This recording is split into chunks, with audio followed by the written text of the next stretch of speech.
நண்பர்களுக்கு வணக்கம்.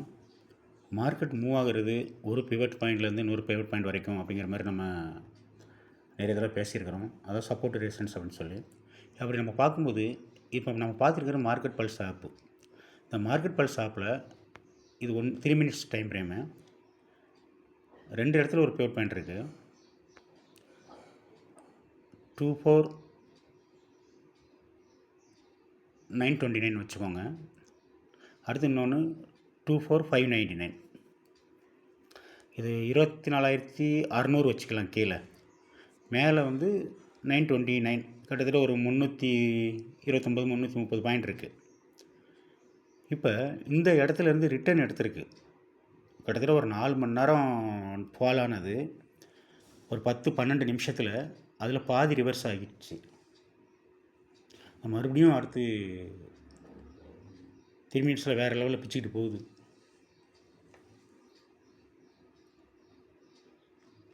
இப்போ எனக்கு என்ன இந்த இடத்துல சொல்ல வந்தேன் அப்படின்னா, 24600 ஒரு பிவட் பாயிண்ட் இருக்கிறது ட்ரேடிங் வியூவில் இல்லை, மார்க்கெட் பல்ஸ் ஆப்பில் மட்டும்தான் இருக்குது.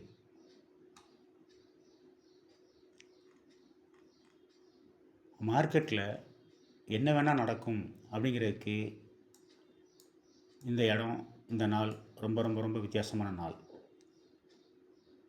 ட்ரேடிங் வியூவில் பார்த்தீங்க அப்படின்னா, கால் ஆப்ஷனில் ஒரு இடத்துல இதே பிவட் பாயிண்ட் இருந்தது.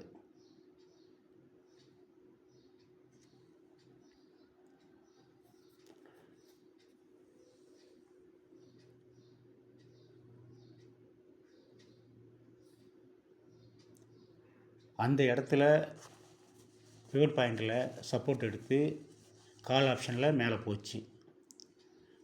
அதர்வைஸ் இண்டெக்ஸில் அந்த மாதிரி ஒன்றும் இல்லை.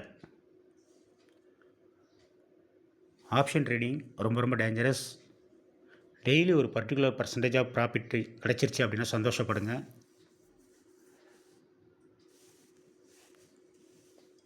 ஸ்டாப் லாஸ் இல்லாமல் ட்ரேட் பண்ணாதீங்க.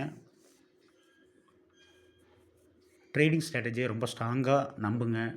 அந்த ஸ்ட்ராட்டஜி ஸ்ட்ராங்காக நம்புகிற வரைக்கும் ட்ரேட் பண்ணாதீங்க. Thank you very much. பாய்.